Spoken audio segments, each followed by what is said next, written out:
So where did shame come from? Why does it seem so, it's subtle, right? It's not just the overt stuff, oh, I'm so ashamed of myself.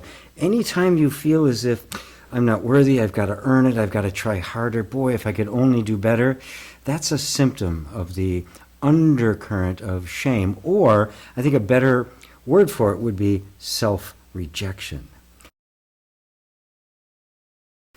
Hey everybody, GP Walsh, omschool.ca.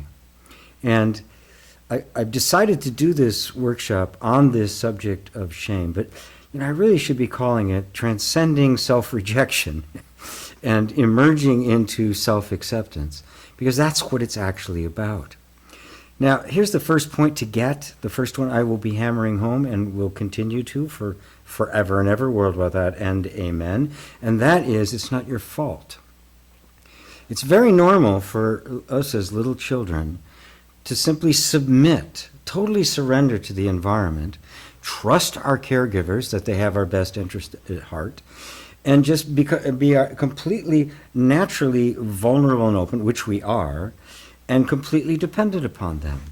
So when anything happens in the environment, anything, right, that earns the displeasure of those who are supposed to take care of me and protect me, I am going to not only feel afraid that I have to change, I'm going to take in a very subtle message, and that message is, it's my fault.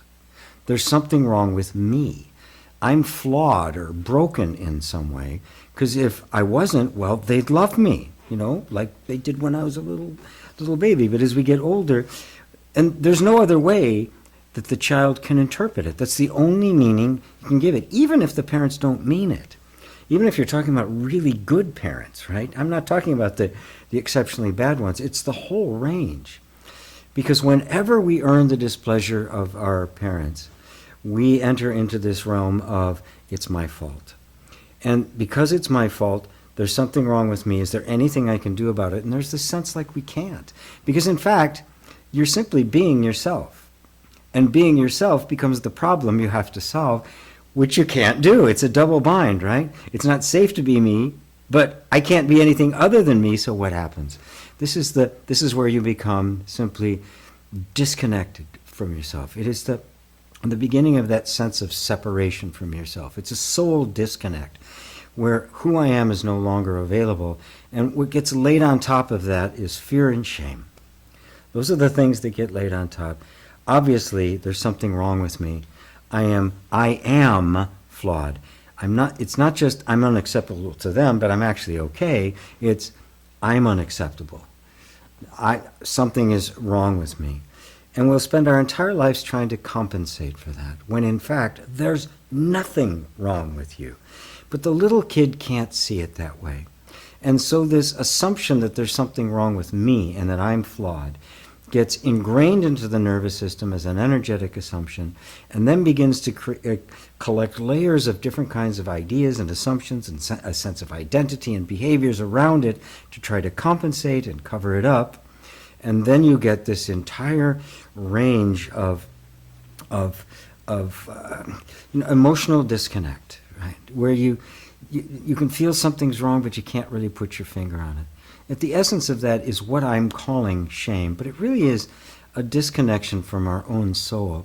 And that sense of being disconnected is so painful that we just can't let ourselves feel it.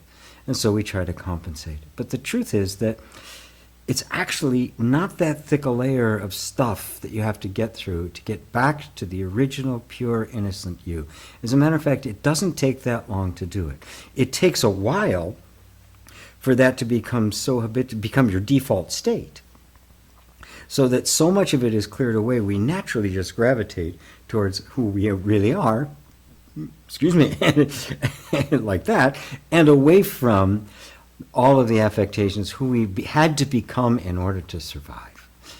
And as that space opens up, and it's opened up with simply making a safe space of unconditional love. That's how you do it. And it seems like, how can I possibly unconditionally love myself? Well, it's actually quite simple. It's a simple place to start, just by, can I just be present with myself, feel what I'm feeling, and just stay there for a minute without judging it.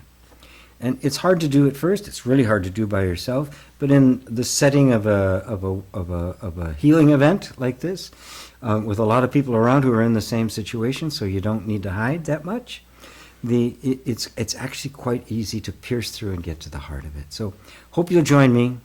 I'm doing it on 3 different days, a Thursday, a Saturday, and a Friday night, not consecutively, spread out a bit, to cover all the different time zones around the world. So I hope you'll join me. The healing of shame, it's not your fault and you're not to blame. Please come. It would be a shame if you didn't. Love you. Namaste.